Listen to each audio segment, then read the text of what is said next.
இன்னைக்கு ஒன்றிய பாசிச பாஜகவுக்கு இன்னைக்கு தமிழ்நாட்டை பார்த்தாலும் தமிழ்நாட்டு மக்களை பார்த்தாலும் நம்முடைய தலைவரை பார்த்தாலும் கோபம் வருது, பயம் வருது.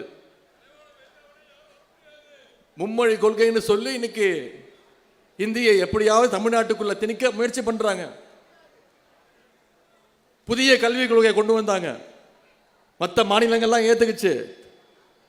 தமிழ்நாடு முதலமைச்சர் பார்த்தாரு, புதிய கல்விக் கொள்கையை கொண்டு வந்தா மீண்டும் தமிழ்நாட்டுக்குள்ள இந்தியை திணிக்க முயற்சிக்கிறாங்க, குறுக்கு வழியில மீண்டும் சமஸ்கிருதத்தை தமிழ்நாட்டுக்குள்ள முயற்சிக்க செய்யறாங்க, குலக்கல்வி திட்டத்தை மீண்டும் தமிழ்நாட்டுக்குள்ள கொண்டு வர பார்க்கிறாங்கன்னு முதலமைச்சர் அவர்கள் மறுத்தார்.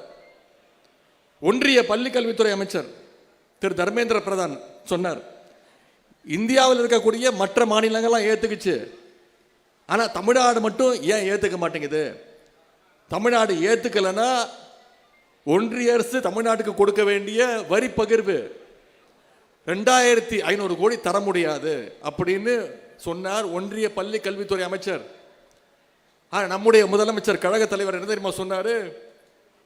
நான் மீண்டும் நியூ எஜுகேஷன் பாலிசி புதிய கல்விக் கொள்கை கொண்டு வந்தா நீ இந்திய திணிக்கிற, குலக்கல்வி திட்டத்தை தமிழ்நாட்டுக்குள் நுழைக்க பார்க்கிற, சமஸ்கிருதத்தை மீண்டும் தமிழ்நாட்டுக்குள் நுழைக்க பார்க்கிற. 2500 கோடி இல்ல, நீ 10,000 கோடி கொடுத்தாலும் நான் தமிழ்நாட்டுக்குள்ள என்னுடைய தமிழ் மக்கள் மீது புதிய கல்விக் கொள்கையை கொண்டு வர மாட்டேன், ஏத்துக்க மாட்டேன்னு சொன்ன ஒரே முதலமைச்சர் நம்முடைய முதலமைச்சர்.